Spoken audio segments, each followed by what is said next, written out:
Hello, sports fans. It's Larry Eater with RunBlogRun. We're in the RunBlogRun studios in Fort Atkinson, Wisconsin.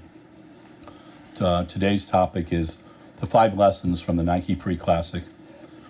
The Nike Pre-Classic was held on June 30th, 2019. It was a fun meet, and there were some excellent performances.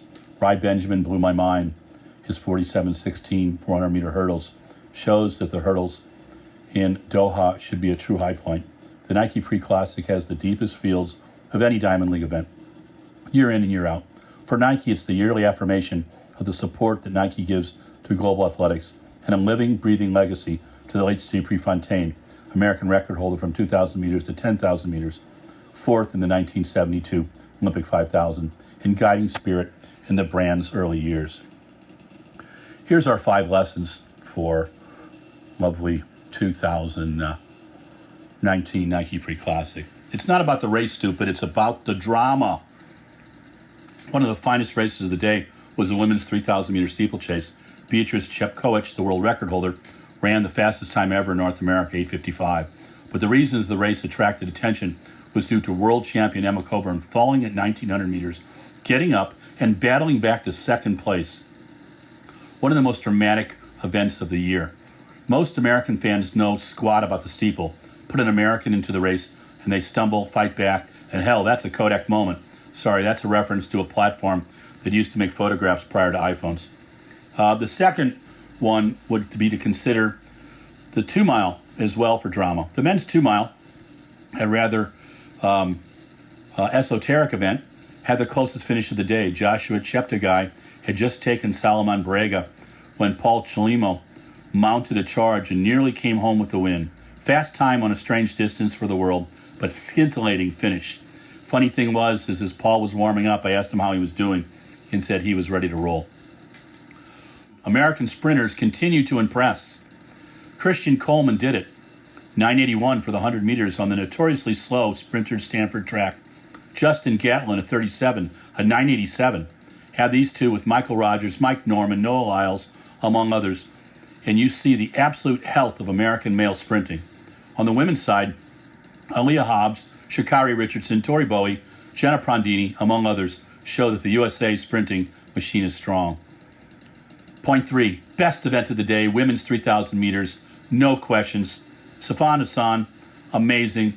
Women's 3,000 meters was one of the deepest 3Ks ever. Consider this. Sifan Hassan ran 8:18:48, and besides Dababa's 8:16:60 world record indoor, only the Chinese whimsical times of 8:06 to 8:12 or faster. The racing was swift, brutal, and unforgiving, with Dababa in 4th and Obiri in 7th. 8th place was 8:31:45. That's about a 9:04 2-mile. Think about that.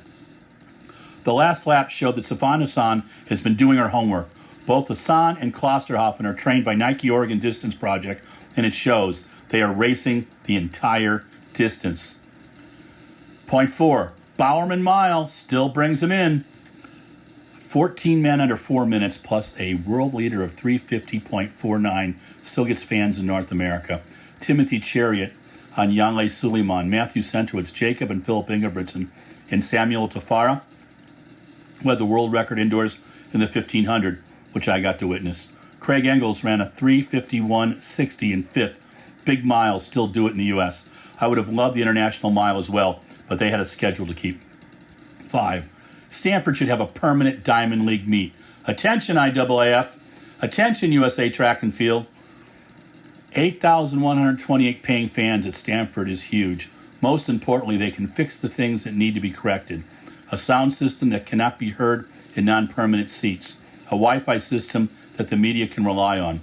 The Wi-Fi is infuriating considering that we are in Silicon Valley and there's routing companies down the block. But the issues were all fixable, including finding an official hotel not a half hour from Palo Alto. Diamond League needs new sponsors, and if they are serious, then put an event in Silicon Valley and do it right. A special note of thanks to Tom Jordan and the Nike sports marketing team. The meet was doubly difficult with the meet in exile, yet the crowd is one of the finest one could find in the world, and also probably set a record for computer geeks at a track meet. This is Larry Eater signing off on the Nike Pre-Classic.